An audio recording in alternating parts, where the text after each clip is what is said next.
Nakilala sa pangalang Justin Joseph Baisa, dugong Ilocano mula Bambang Nueva Vizcaya. Laman ako noon ng basketball court sa kalsada, kasama ko bangko sa Ibors Pingpingbok sa Katistrada.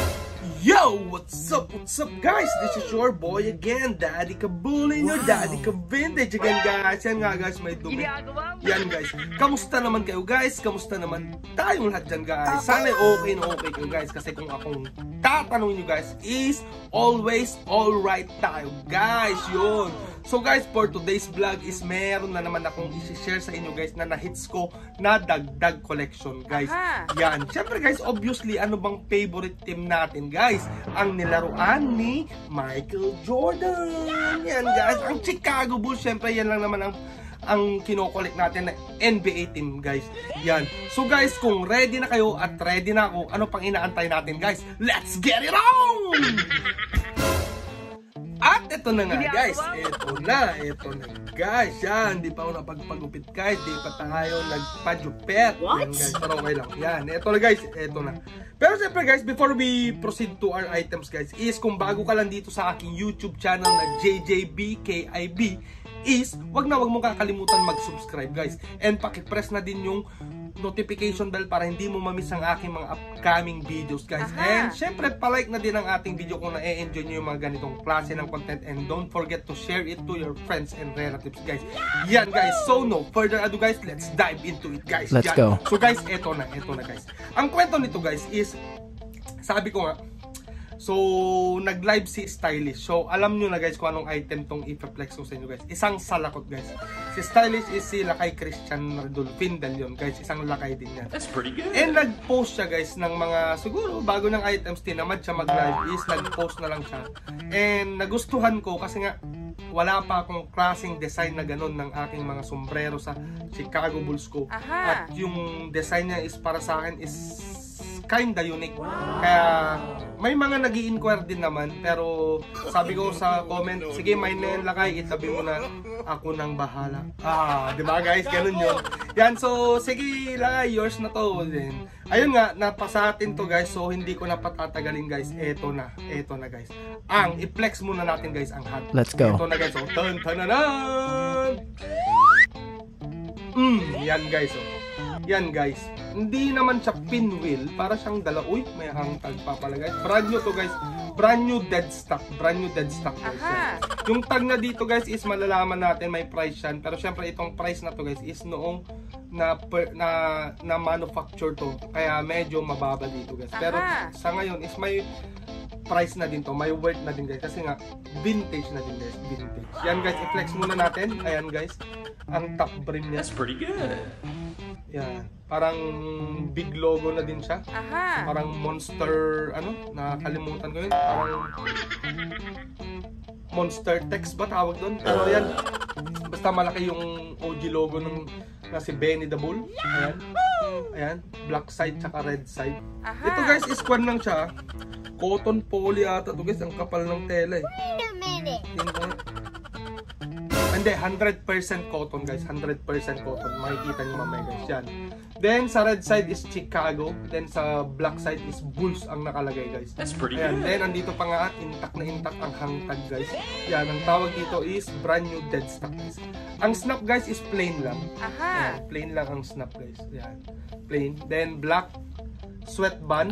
Then ang underbrim is gray, vintage siya, even though wala siyang mga stitching na 8 stitches, is vintage to guys. Really, nigga? Ayan. And then wala tong, tama, ito na guys yung free niya, wala siyang pa-free na insert doon nun. Karton lang yung insert niya, pero all goods guys. Yan, so guys, di na natin patatagalin. Ito ang ating bagong dagdag collection. Yan guys, paki-comment na lang kung maganda ang design, unique ang design, free na free mag-comment guys. Yan, so guys, ang tag nito is hindi ko na patatagalin guys. Ang NBA official license product guys. Ayan then nakalagay dito.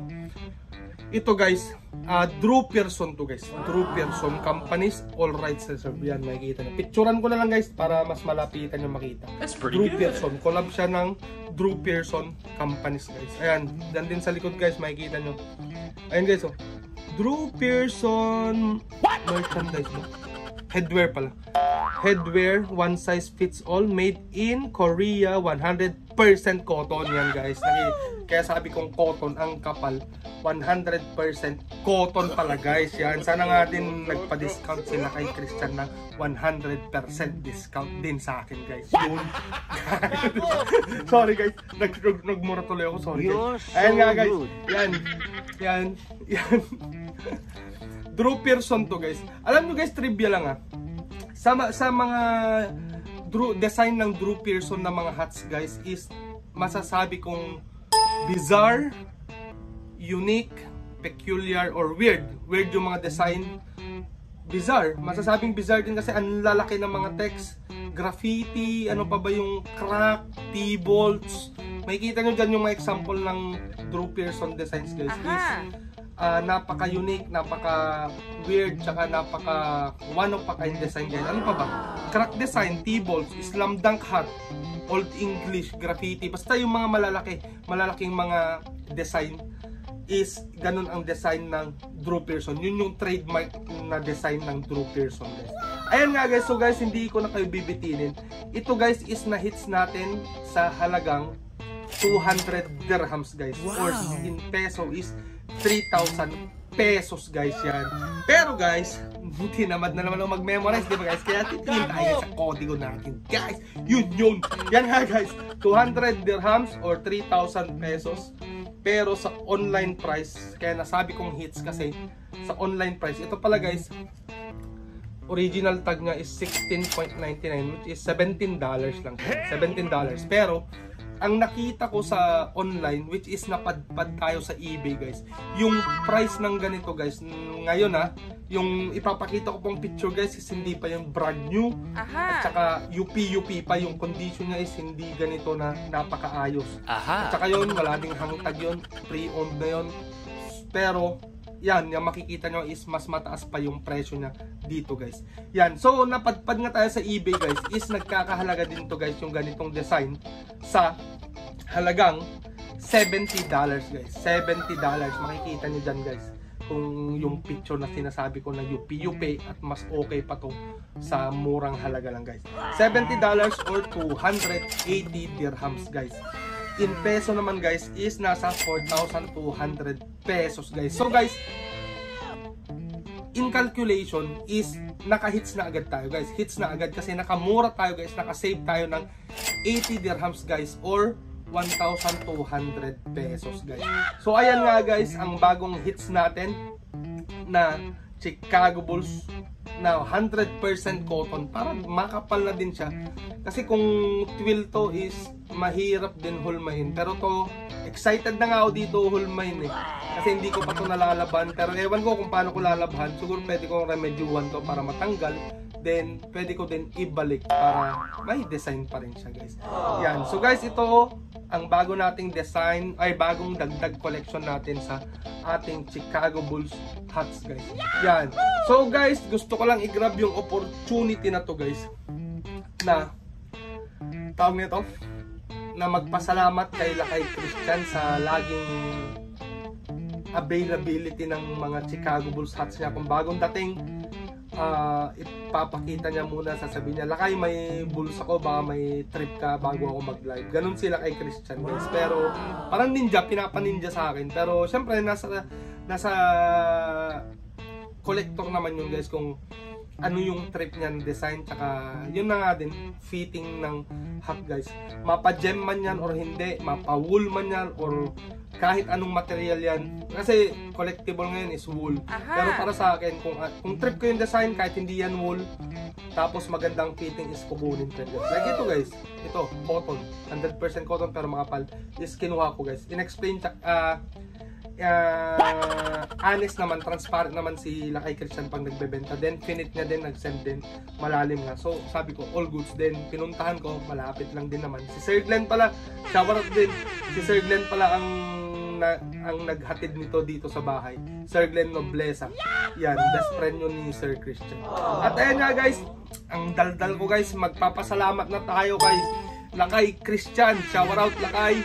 Christian ng Stylish. More sales sa'yo, Lakay, at maraming salamat sa pagpasa ng mga Chicago Bulls at mga hilig nating kinokolek. Ayan nga guys. So guys, sana na-appreciate nyo na naman itong ating simpleng pag-share ng ating dagdag collection na salakot na Chicago Bulls guys. Ito pala guys is hindi ko alam ang pangalan, pero ang pangalan niya sa eBay is Vintage NBA Chicago Bulls Snapback Hat lang. Pero siguro may specific na pangalan sa design na to guys, pero hindi ko din alam, hindi ko na research guys. Anyways, ayun nga guys, maraming salamat na naman at sana na-appreciate nyo na naman tong bago kong pag-share ng aking dagdag collection guys. Ayan, so guys, hindi ko makakalimutan na magpasalamat sa inyong lahat, sa aking subscribers tsaka non-subscribers guys, sa patuloy na panonood at suporta nyo sa akin guys. So ayan nga guys, binibilisan ko ng aking mga vlog kasi daming na pending na items na need ko pang i-share sa inyo guys. So guys, ito is hapon na, need ko na naman putulin dito. Ito nga ang bago nating items guys na Chicago Bulls guys. So yan nga guys, magpapaalam na ako.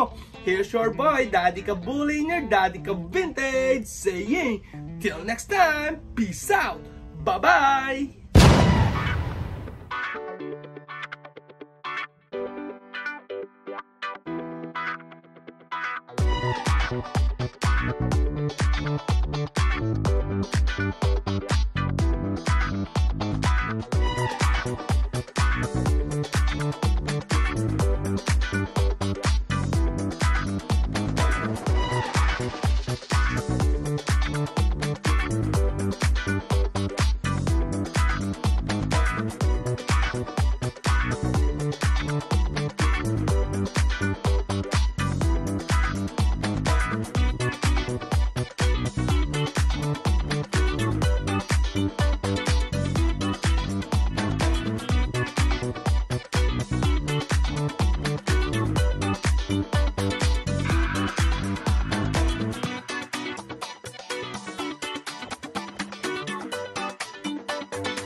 Relax, baka naman ikay magtampo sa panahon kasi ngayon okay sa bamawan bibiyang ko. Yung angas ko kahit saan kayang-kayang dalhin, pero yung pagkahangin mo mukhang inborn yan mate.